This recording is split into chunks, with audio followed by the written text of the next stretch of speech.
Bonjour à tous et bienvenue dans ce 5e volet de l'âme des jeux. Il n'y a rien à réussir, il n'y a qu'à agir de notre mieux, puis lâcher tout cela pour respirer, sourire et vivre. C'est ce qu'affirme le psychiatre Christophe André.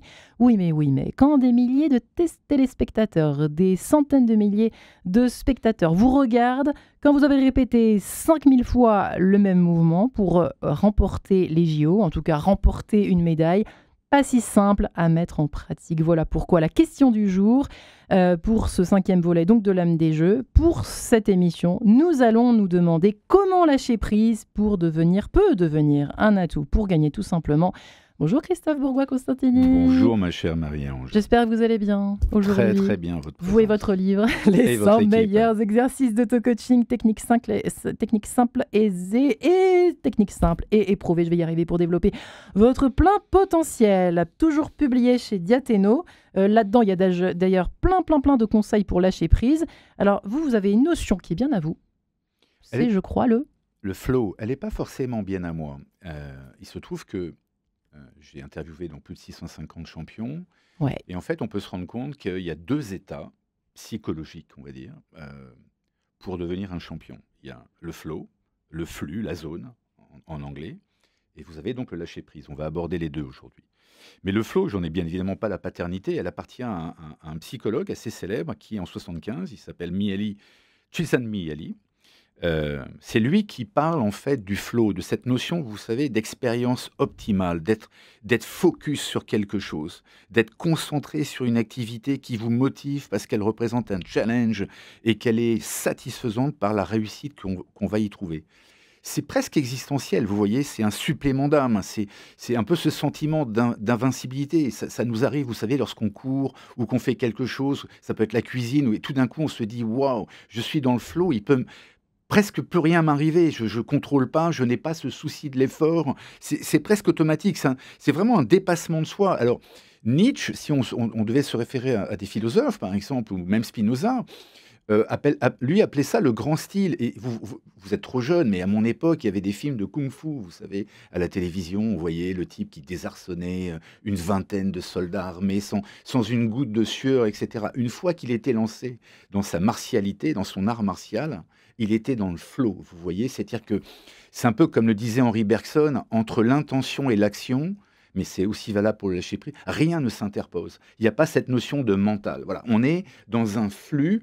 J'ai presque envie de dire qu'on est dans un axe tête-cœur-corps. Ouais. Vous voyez ce fameux axe que nous cherchons pour notre développement. Je peux vous poser une question ou pas? Bien évidemment. Comment ça s'obtient ou pas? Bien sûr que ça s'obtient. Alors, ça s'obtient, vous le verrez, je vous donnerai des conseils après avec quelques exemples et quelques exercices. Mais déjà, ce qu'il faut comprendre, si vous voulez, c'est que on va plus être dans une approche de dépassement physique avec le flow. C'est la physique et le physique et toutes les noradrénalines et toutes les hormones dont on va parler qui vont agir en ce sens. Alors que dans le lâcher-prise, c'est plus de l'ordre du spirituel et du mental. Vous voyez, le flow, c'est vraiment... Je vais vous donner 3 exemples. C'est mieux que de blablater. J'ai eu l'honneur de coacher feu Christophe Dominici, qui était un immense champion de rugby et qui faisait 1m70. Ouais. Et en face de lui, pas grand. En demi-finale en 99, il a les All Blacks, c'est-à-dire qu'il a les mecs, il a des montagnes de 2 mètres de haut. Et il m'avoue que pendant le début du match, avant que le match commence, pardonnez-moi, il est en face du type qu'il va devoir affronter, qui est une montagne. Ouais. Et il a peur.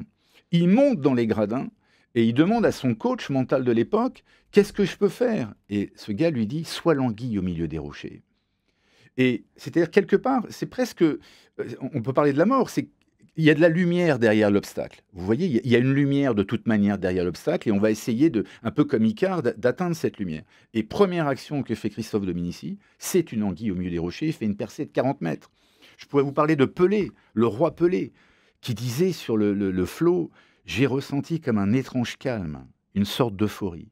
J'ai eu l'impression de pouvoir courir une journée entière sans fatigue, de pouvoir dribbler tout le monde à travers toutes leurs équipes, et voire même au travers de tous, que je pouvais presque leur passer à travers physiquement. » Et l'un qui a le plus permis de vulgariser cette notion de flow, c'est Ayrton Senna, cet immense champion, malheureusement lui aussi disparu, qui disait « J'étais déjà en pole position et je continuais.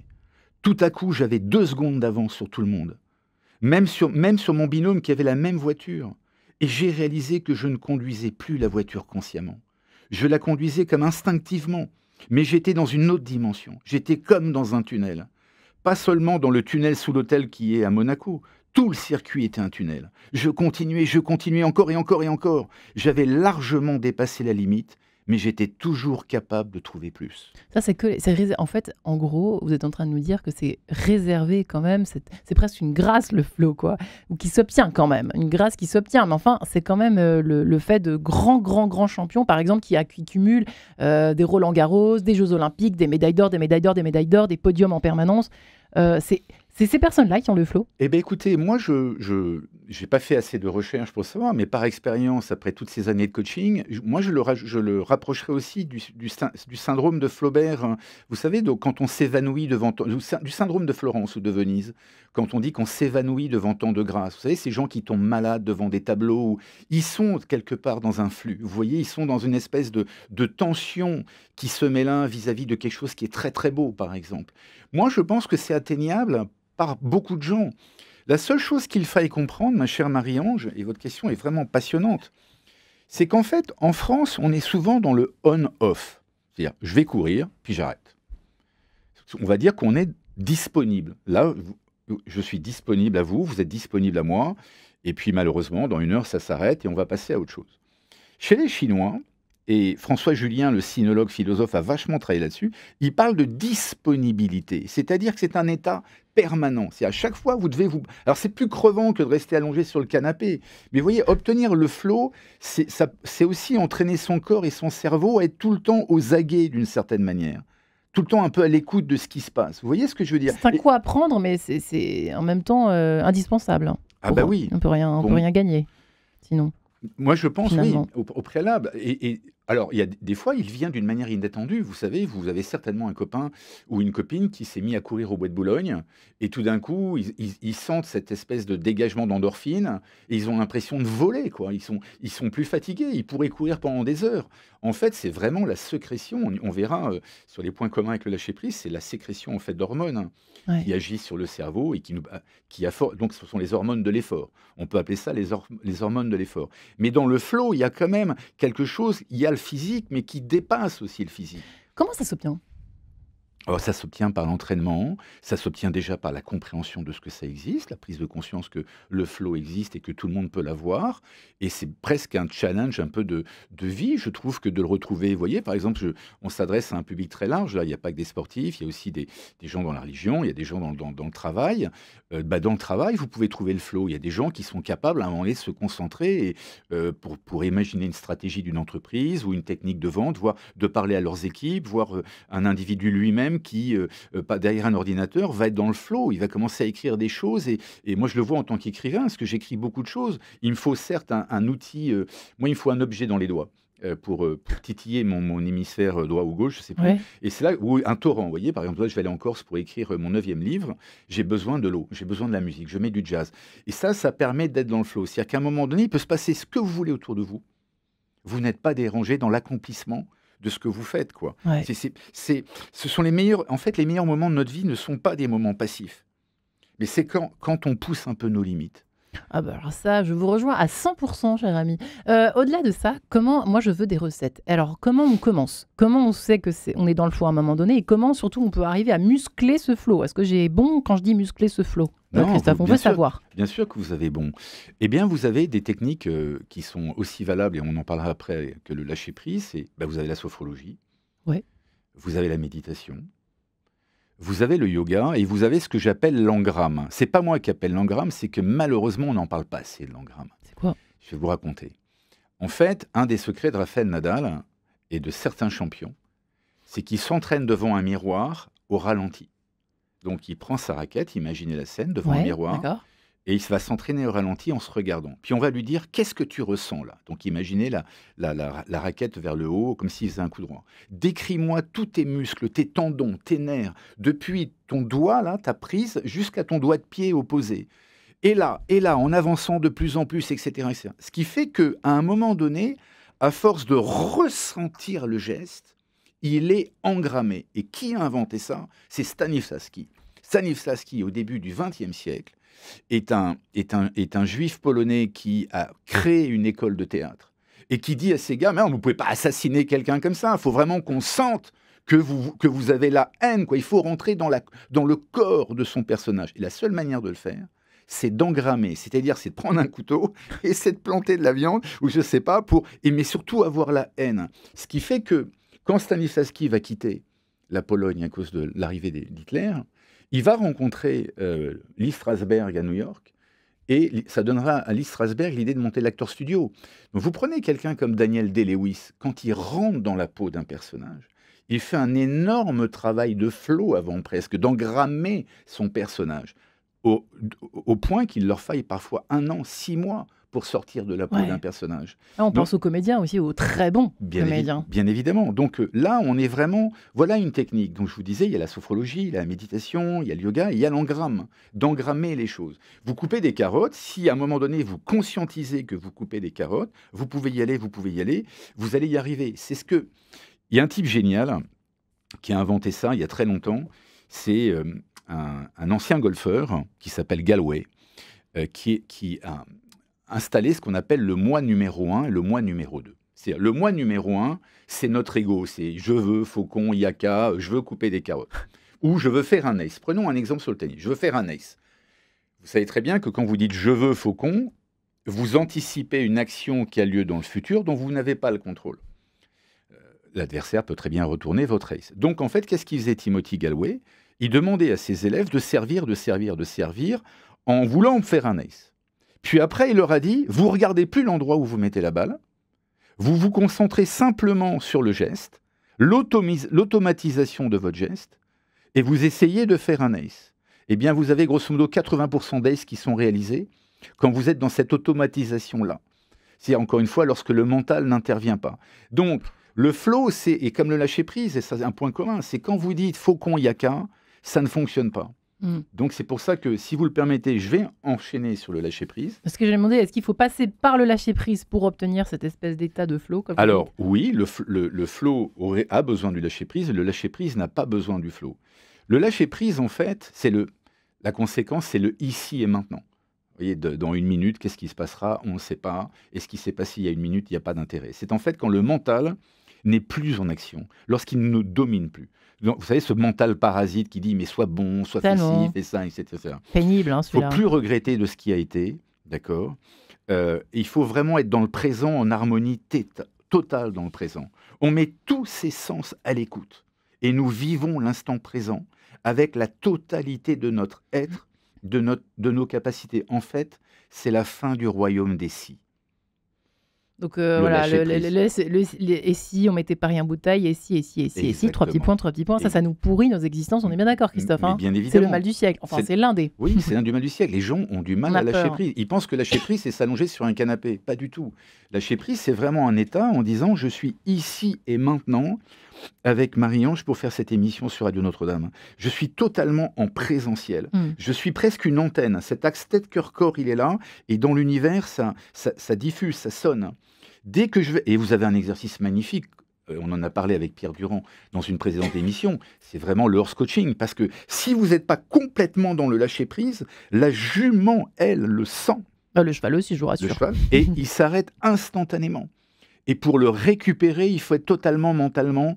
Donc vous voyez, en fait, dans le flow, il y a un dépassement de soi dans un objectif à atteindre. Dans le lâcher-prise, on est à l'écoute de nos sens pour vivre le présent avec la totalité de notre être. Une véritable école de vie. Vous êtes en train de nous parler d'une école de vie qu'est le sport pratiqué ainsi. Mais c'est très, avec cette démarche. C'est très donc la vie. C'est très spirituel. Le flow, par exemple, ce sont des perceptions corporelles. Il n'y a pas de notion de faim, de soif, de chaud, de froid. Quand vous êtes dans le flow, vous courez presque en plein hiver. C'est comme ça qu'on se dépasse, en fait. Exactement. C'est une totale absorption de l'attention dans l'activité et on s'oublie soi-même, d'accord, dans cette espèce de flow. Par contre, dans le lâcher-prise, c'est tout ce qui va être les positifs de votre vie doivent devenir supérieurs aux négatifs. Il faut gommer tout ce qui est négatif. On est dans l'équilibre du corps et du mental. Vous voyez Donc il y a un rapport à la contrainte qui est intéressant dans ce que vous dites finalement. Oui, précisé. C'est-à-dire que il y a un rapport, il y a un mauvais, si je puis dire, peut-être, un mauvais rapport à la contrainte qui fait qu'on est tenté soit de lâcher l'affaire, dire oh, je suis trop limité pour me remettre à cheval, enfin pour continuer, persévérer dans cet effort, pour m'améliorer, pour enchaîner des performances, je ne sais pas, enfin pour viser en tout cas la performance. Et il y a la contrainte tremplin, avec ce que vous dites, s'il y a le flow dans l'affaire, dans l'histoire, alors la contrainte devient même une espèce de guet à passer, et puis c'est tout, quoi. Et on passe au guet suivant. Exactement, mais on en revient effectivement au dépassement de soi un peu, qu'il soit physique, qu'il soit intellectuel, qu'il soit spirituel. C'est à la portée de tous, Vous savez que c'est une question aujourd'hui, hein. Moi je me pose la question. C'est donné à tout le monde de se dépasser, au fond. Est-ce qu'on pourrait pas se poser la question? Moi je pense qu'on est devant une génération un peu de feignants. De plus en plus feignant avec les applications. On va avoir du mail, mais j'assume. Mais moi, c'est plutôt à moi d'assumer, parce que je vous trouve très, très modératrice. Mais moi, j'ai mon parti pris. J'ai 4 enfants, je vois les coachés j'ai des jeunes que je coach également. C'est une génération de feignants qui pensent qu'ils vont tout avoir par les applications, que ça va tomber tout cuit. Le culte de l'effort, même avec les champions que j'ai pu entraîner, il est de moins en moins présent. Même chez les champions? Enfin, dans ceux qui veulent devenir champions, enfin ceux qui sont champions jeunes et qui pensent que ça va se faire tout seul. Et qui ont pas... C'est pour ça qu'en France, on a du mal à passer le cut. On est champion cadet, on est champion minime, on est champion junior. Et après, moi, j'ai eu un type qui était incroyable. C'était en tennis, c'était le plus doué de sa génération. Ouais. Et en fait, il a eu du mal à dépasser le cut des 120 meilleurs. Alors, je voudrais juste vous rappeler les points communs, par contre, entre le flow et le lâcher-prise. Et je voulais vous parler d'une notion qui est très importante, qui est le temps vécu et le temps perçu. En fait, notre cerveau, dans un processus d'évolution, ne retient que le temps perçu. C'est-à-dire que vous êtes brûlé à l'âge de 2 ans sur une poêle, vous l'oublierez jamais. Par contre, ce que vous faisiez 1 minute avant de bonne heure ou 10 minutes avant, vous l'avez totalement oublié. C'est-à-dire que dans un processus d'évolution, notre cerveau reptilien ne retient que les mauvaises nouvelles. Alors qu'il faille vivre. Alors, vous voyez, un des exercices dans les livres, là, pour le lâcher-prise. C'est fou, ça, quand même. Hein. Oui, moi, j'ai des gens qui viennent me voir et dire « Ouais, j'ai une vie terrible, blablabla. » Je dis « Ok, vous savez ce que vous allez faire? Tous les jours, vous allez noter par un rond ou par une croix, selon que votre journée a été bien ou pas bien. D'accord? Vous mettez une croix si c'est une journée. Si c'est une bonne journée, vous mettez un rond. Et vous regardez la fin du mois. Combien vous avez de ronds et de croix? Chez le pire dépressif que j'ai eu, il y a 7 croix maximum. Sauf qu'on est encore une fois, on est sur le temps perçu et pas le temps vécu. Ça, c'est une façon peut-être... ça rejoint l'idée du carnet de gratitude. Vous savez, souvent, on a besoin d'écrire noir sur blanc. C'est pas la prière du soir, ça marche, mais il y a d'écrire noir sur blanc. J'ai essayé, je peux vous dire que ça marche, les auditeurs. Je vous promets que ça marche. et je vous donne un exercice qui est génial pour virer cette mauvaise partie de nous-mêmes qui nous empêche de... Ça s'appelle le coaching narratif. C'est Hergé qui a inventé ça. Hergé, l'auteur de Tintin. L'auteur de Tintin. Pourquoi? Parce que quand vous regardez le capitaine Haddock, lorsqu'il s'engueule et qu'il hésite, est-ce que je picole pas, est-ce que je trahis pas, vous revoyez le capitaine Haddock dans une toute petite bulle, mais vous le voyez en entier, c'est un mini lui. Vous voyez, c'est pas simplement la tête, c'est-à-dire qu'en fait, les grandes écoles de coaching se sont dit, on va inventer grâce à Hergé du coaching narratif, c'est-à-dire que vous essayez d'externaliser la partie de vous-même qui ne vous plaît pas. Christophe le perfectionniste à gueule. Et moi, je m'insulte comme ça dans la rue à voix haute. Dès qu'il arrive, parce que je sais qu'il arrive. Et au fur et à mesure, il s'en va. L'image se froisse. Ça, c'est un excellent exercice pour lâcher prise. Il y en a un petit dernier pour la route ou pas? Pour lâcher prise? Vous savez... Pour les perfectionnistes, c'est vrai que c'est pas facile d'être perfectionniste. Hein. La perfection, malheureusement, arrive lorsque vous avez été très jeune responsable. Et lorsque vous vous êtes construit une image dans l'enfance de vous dire que si je veux être aimé par mes parents, il faut que je sois parfait. Ouais. Alors que le but de l'être humain, c'est pas d'être parfait, c'est d'être humain. J'ai presque envie de dire que c'est le mot de la fin, mais attention, il reste encore 1 minute. Qu'est-ce qu'on peut dire à nos auditeurs alors qui, par exemple, hésitent à se remettre au sport, parce que c'est très français, ça fait des années, etc. Mais tu sais, j'ai plus la force, j'ai plus le courage, j'ai plus la volonté. Est-ce que c'est une bonne réponse à se donner à soi-même? Moi, je vais leur donner un tuyau tout bête. C'est qu'au sein, dans notre corps, de chacun d'entre nous, nous avons des hormones du bonheur. Nous avons la dopamine pour l'attention, le plaisir, la motivation. Ouais. Nous avons la sérotonine qui régule l'humeur. Nous avons les endorphines qui ont des propriétés analgésiques. Ça en fait du monde, ça. Mais bien sûr Hein que ça en fait du monde. Ça fait des neurotransmetteurs qui sont là pour qu'on jouisse de la vie et qu'on soit heureux. Il faut simplement les réveiller. Et ces hormones se développent dès lors qu'on se met en action. Et bien sur ce, bonne journée à tout le monde, bonne soirée. Pour ceux qui nous écoutent en soirée, les 100 meilleurs exercices d'auto-coaching, c'est le livre à acheter tout de suite de Christophe Bourgois-Costantini chez Diathéno. Et on se dit à demain, bien évidemment, À demain, ma Christophe, chère pour ce Marie-Ange. 6e volet, à la semaine prochaine, pour ce 6e volet, de l'âme des jeux, tout simplement. Génial, merci à vous.